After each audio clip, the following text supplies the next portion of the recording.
Hola a todos.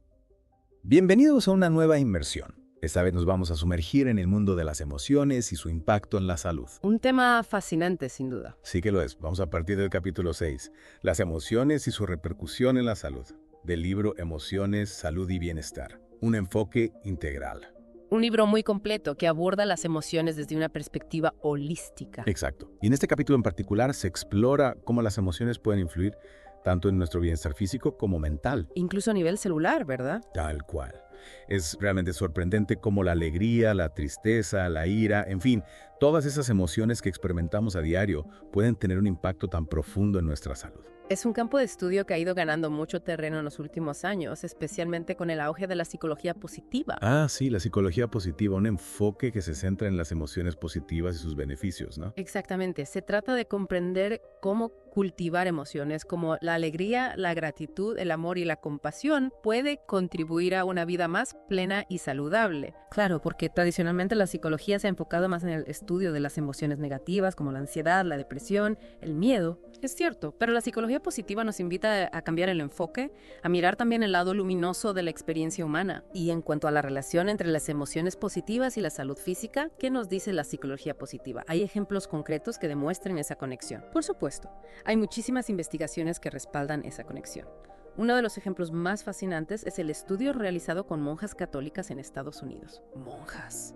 ¡Qué curioso! Cuéntanos más sobre ese estudio. Con gusto, este estudio analizó la relación entre las emociones positivas que las monjas expresaron en sus autobiografías a los 22 años y cuánto tiempo vivieron. ¿Y qué encontraron? Suena intrigante. Los resultados fueron sorprendentes. El 90% de las monjas que expresaron más emociones positivas como alegría, gratitud y amor llegaron a los 85 años. ¡Wow! Eso es una cifra considerable, ¿no? Sin duda. Y en contraste, solo el 34% de las monjas que expresaron menos emociones positivas alcanzaron esa edad. Es una diferencia enorme, ¿verdad? Impresionante, ¿no te parece? Y si nos fijamos en las que vivieron aún más, digamos hasta los 94 años, la diferencia es aún mayor. En serio. Cuéntanos.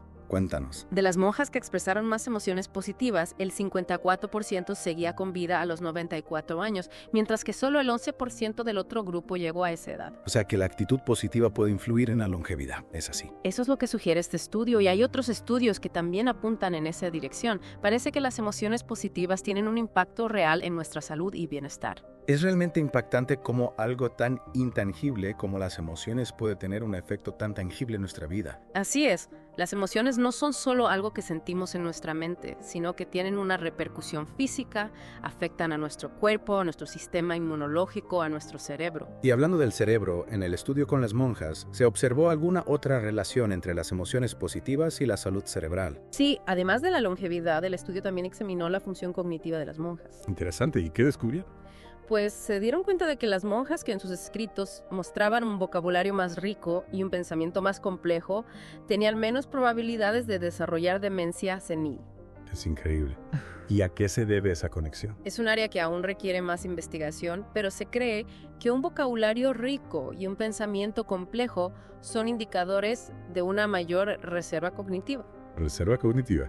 ¿Qué es eso exactamente? Es como una especie de escudo protector contra el deterioro mental, como si ejercitaran el cerebro a lo largo de sus vidas, haciéndolo más resistente a enfermedades como la demencia. Fascinante. Es como si la positividad y la actividad mental fueran un tándem perfecto para un cerebro sano. Sin duda, ambas parecen jugar un papel importante en la salud cerebral y en la prevención del deterioro cognitivo. ¿Y este estudio con las monjas terminó ahí?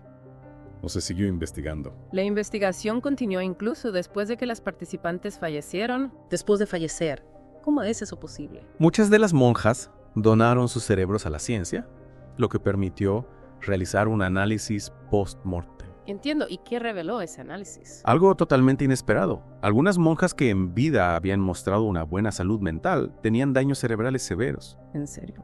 Qué sorprendente. Mientras que otras monjas que en vida habían presentado síntomas de demencia tenían cerebros aparentemente sanos. Eso sí que es un misterio. ¿Cómo es posible? ¿Qué nos dice eso sobre la relación entre el cerebro y la mente? Es una pregunta compleja, pero el estudio de las monjas nos ofrece una pista muy valiosa.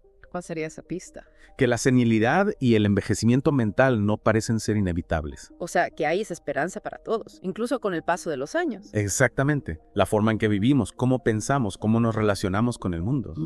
todo esto puede influir en nuestra salud cerebral. Entonces, cultivar emociones positivas y mantener una mente activa podrían ser claves para un envejecimiento saludable. Sin duda, son factores que contribuyen a un envejecimiento más saludable y a una mejor calidad de vida en la vejez. Es un mensaje de esperanza. Y ahora que hemos visto la importancia de las emociones, ¿cómo podemos comprenderlas mejor? ¿Por dónde empezamos? Para entender mejor nuestras emociones, podemos empezar por el trabajo de Paul Ekman, un psicólogo pionero en el estudio de las expresiones faciales. Ah, sí, Paul Ekman, el de la película Inside Out. Exacto, fue asesor de Pixar para que las emociones fueran retratadas con precisión en la película. Recuerdo que la película mostraba las emociones como personajes, cada uno con su propia personalidad y forma de actuar. Es una buena analogía para entender cómo funcionan las emociones en nuestra vida. Cada emoción tiene su propia función y su propia forma de manifestarse. Y en sus investigaciones, ¿qué descubrió exactamente Paul Ekman? Ekman desarrolló un sistema llamado Sistema de Codificación Facial de Acciones, o FACSS por sus siglas en inglés. ¿Y en qué consiste ese sistema? Es un sistema que permite medir los movimientos de los músculos de la cara para identificar expresiones universales. O sea que a pesar de las diferencias culturales, todos expresamos las emociones de manera similar. Así es, nuestro rostro es un espejo de nuestro mundo interior y las expresiones faciales son un lenguaje universal para comunicar nuestras emociones. ¿Y cuáles son esas emociones universales que podemos identificar a través del fax? Ekman identificó 6 emociones básicas: ira, asco, miedo, alegría, tristeza y sorpresa. Interesante. Es como si tuviéramos un lenguaje facial innato para expresar nuestras emociones. Exacto, y comprender ese lenguaje nos ayuda a conectar con los demás a un nivel más profundo. Y hablando del mundo interior, ¿cómo se traducen esas emociones a nivel físico? ¿Qué ocurre dentro de nuestro cuerpo cuando experimentamos una emoción? Para comprender esa conexión tenemos que adentrarnos en el fascinante mundo de las moléculas de la emoción. Moléculas de la emoción son intrigantes. Lo es, y aquí es donde la neurocientífica Candace B. Pert revolucionó nuestra comprensión de la conexión mente-cuerpo. Y descubrió exactamente Candace Pert. A veces el mundo de la neurociencia puede parecer un poco complejo. Imagina que en nuestras células existen unos receptores, como pequeñas cerraduras. Receptores, como cerraduras. Entiendo. Y las emociones, a través de unas sustancias químicas llamadas neuropéptidos, actúan como llaves que encajan en esas cerraduras. Espera, neuropéptidos, esas serían las moléculas de la emoción. Exactamente, cada emoción libera neuropéptidos específicos que encajan en receptores específicos. O sea que cada emoción tiene su propia llave que abre una cerradura específica en nuestras células. Así es, y cuando esa llave encaja en la cerradura, se transmite un mensaje al interior de la célula. Increíble. ¿Y qué sucede dentro de la célula cuando recibe ese mensaje? La respuesta es asombrosa. Ese mensaje puede alterar la frecuencia y la bioquímica celular, afectando su comportamiento. ¿En serio? ¿De qué manera afecta el comportamiento de la célula? De muchas maneras puede influir en la generación de nuevas proteínas, en la división celular e incluso en la modificación de la expresión genética. Es alucinante. Estás diciendo que las emociones pueden influir en nuestros genes. En efecto, las emociones no son solo algo que sentimos en nuestra mente, sino que tienen un impacto real en nuestro cuerpo, incluso a nivel celular. Es una idea revolucionaria. Y si las emociones pueden afectar nuestra salud a un nivel tan profundo, ¿qué sucede cuando las reprimimos? ¿Qué ocurre cuando nos guardamos las emociones para nosotros mismos? Ahí es donde las cosas se complican un poco. No es bueno reprimir las emociones. Ya entiendo. ¿Y qué pasa cuando nos guardamos todo dentro?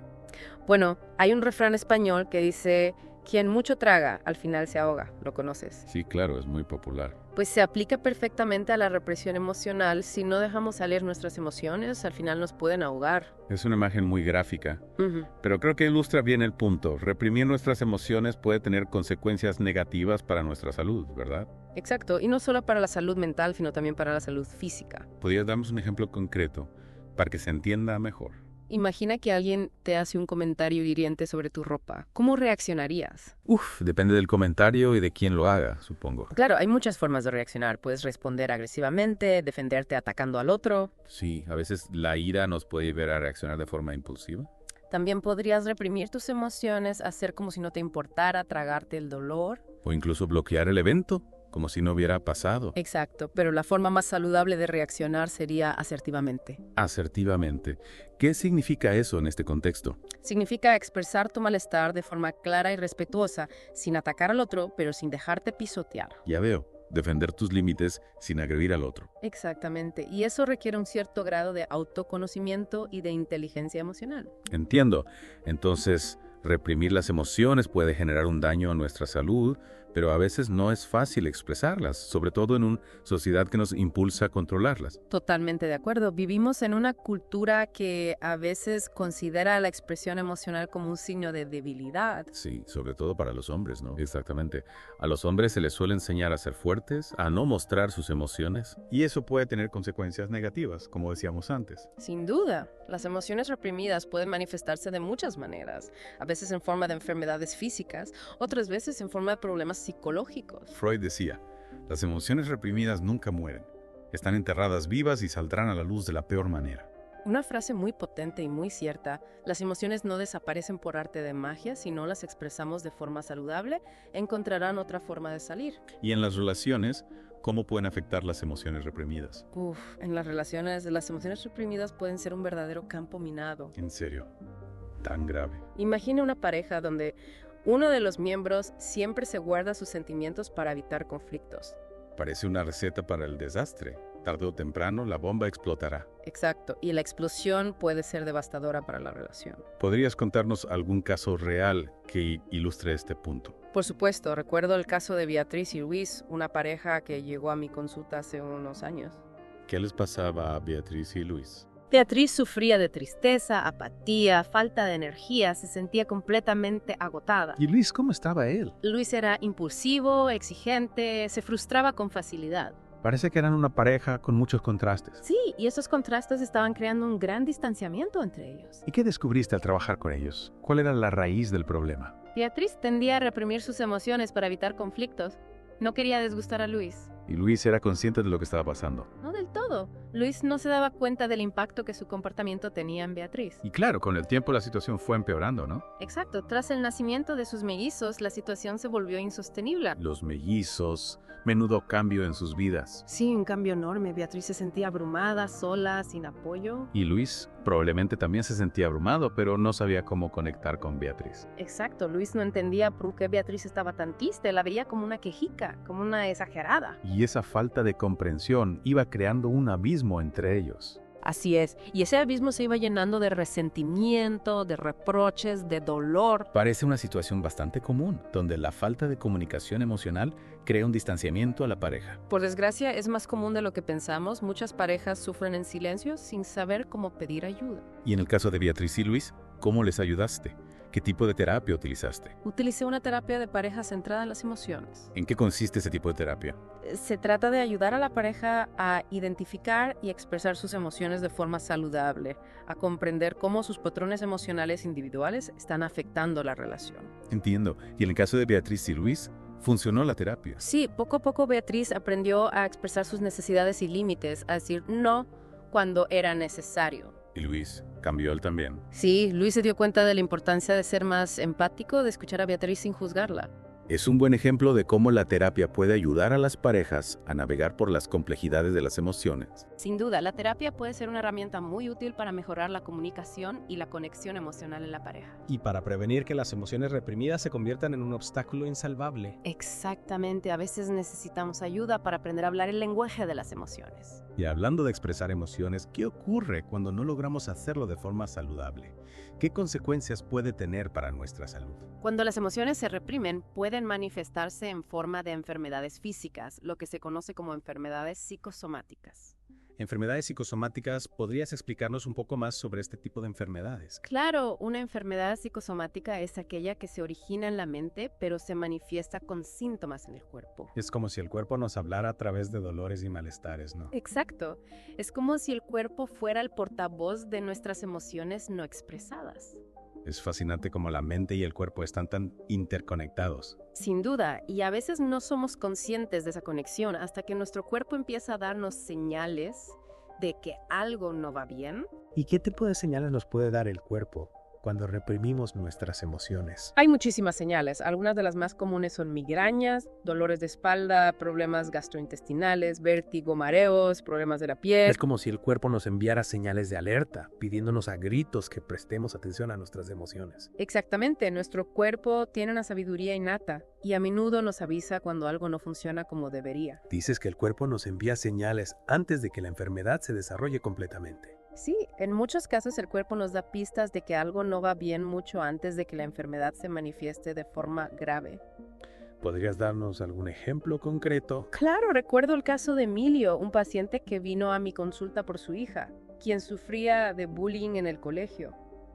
Emilio, ¿cómo estaba él?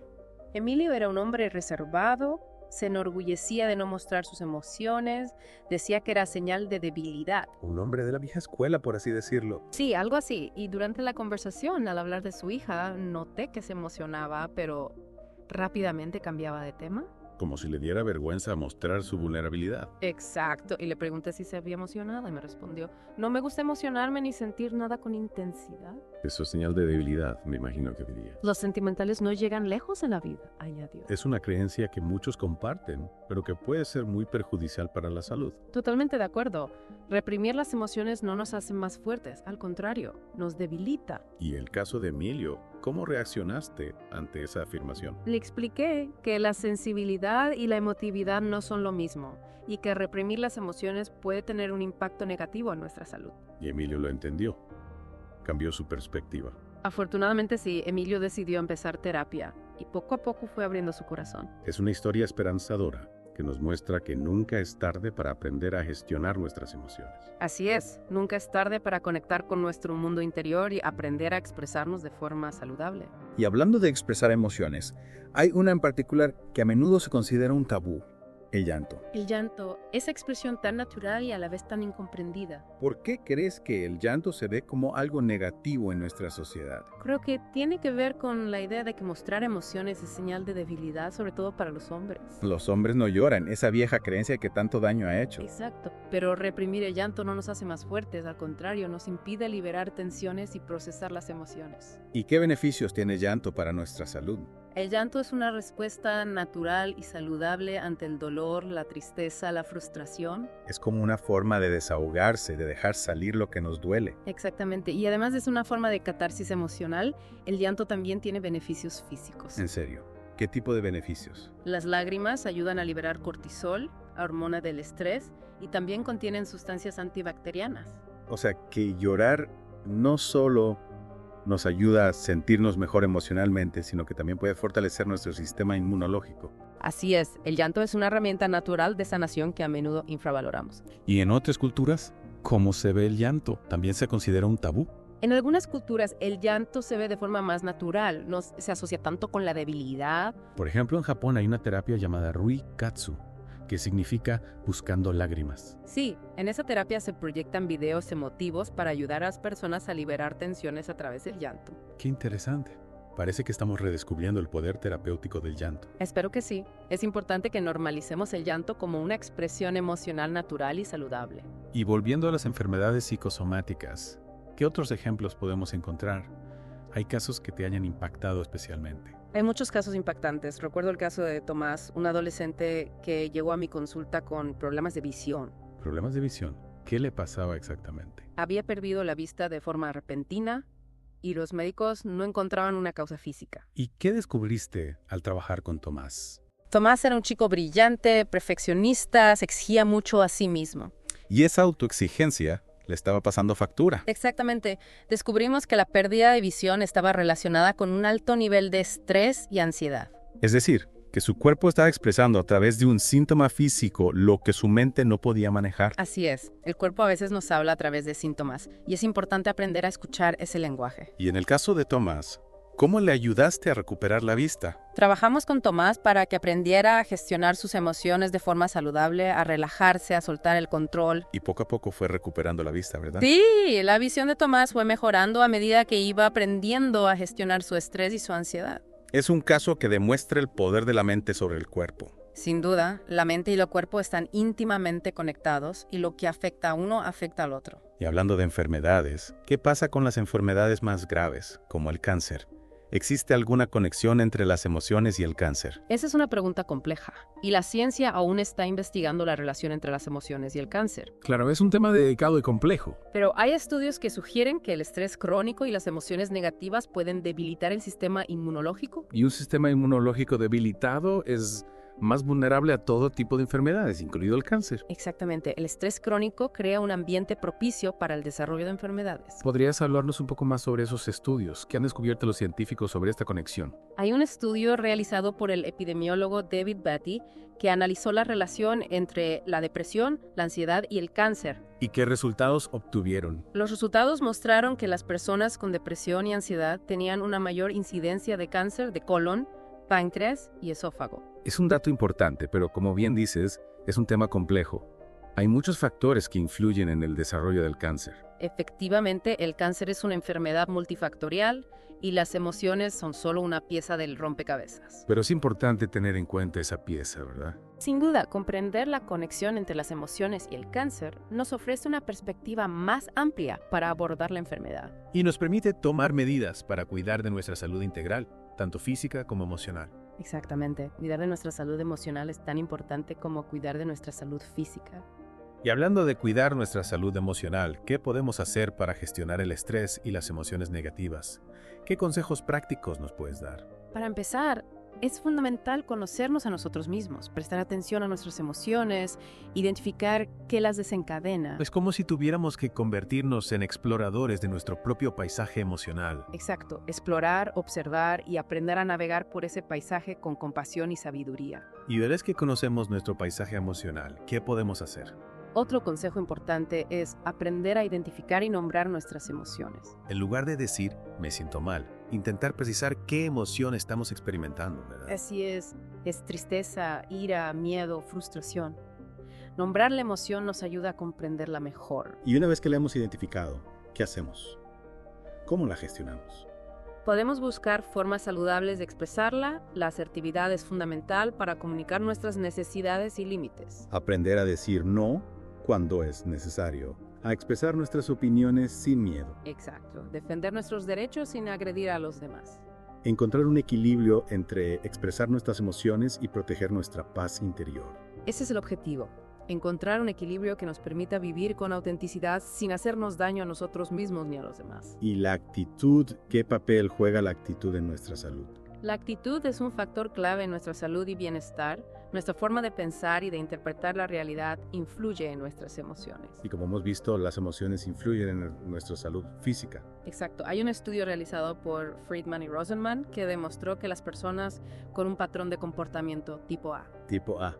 ¿Qué es eso? El patrón tipo A se caracteriza por la impaciencia, la competitividad, la hostilidad. Ya entiendo, las personas que siempre van a 1000 por hora, que no saben relajarse. Exactamente, esas personas tienen un mayor riesgo de sufrir enfermedades cardíacas. Es decir, que la forma en que reaccionamos ante el estrés y los desafíos de la vida puede tener un impacto directo en nuestra salud cardiovascular. Así es, nuestra actitud, nuestra forma de pensar puede literalmente enfermarnos o sanarnos. Es un recordatorio de la importancia de cultivar una actitud positiva y de aprender a gestionar el estrés de manera saludable.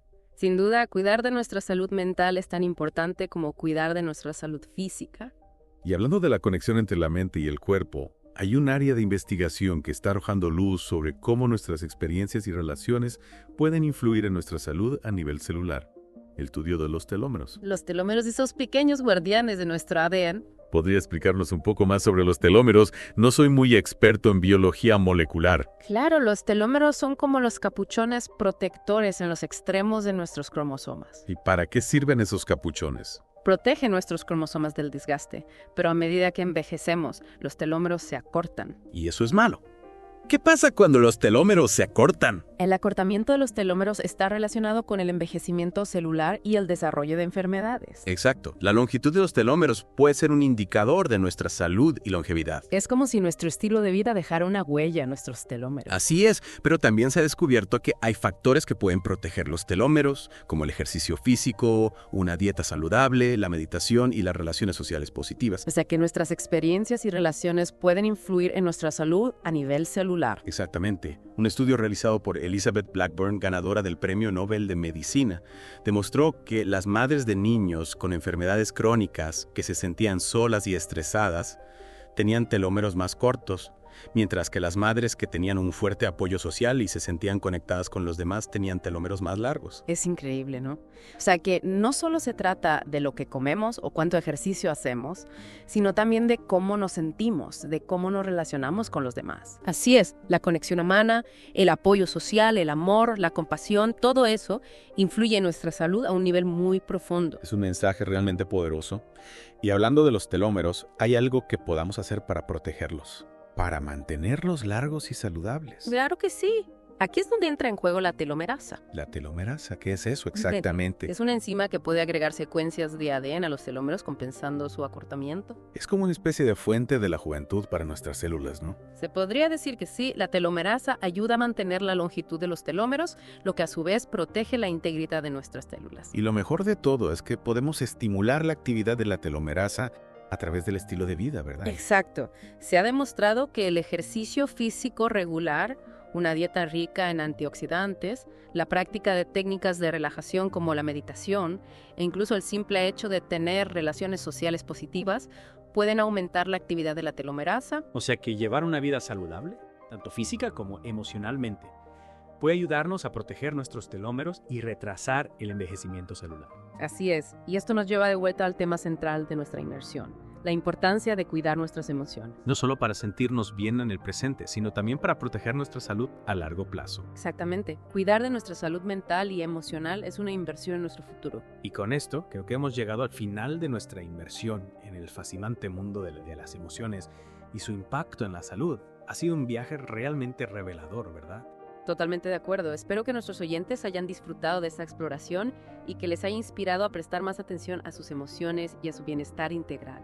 Recordarles que cuidar de nuestra salud mental y emocional es un camino que se recorre paso a paso, con paciencia y autocompasión. No se trata de ser perfectos, sino de estar presentes, de escuchar a nuestro cuerpo y de tomar decisiones que nos ayuden a vivir una vida más plena y saludable. Y nunca olvidar que no estamos solos en este viaje. Siempre hay personas dispuestas a escuchar, a comprender y a ofrecer apoyo. Buscar ayuda cuando la necesitamos es una señal de fortaleza, no de debilidad. Muchas gracias por acompañarnos en esta inmersión. Ha sido un placer conversar contigo y aprender tanto sobre las emociones y su impacto en la salud. El placer ha sido mío, gracias por la invitación. Y a todos nuestros oyentes, hasta la próxima.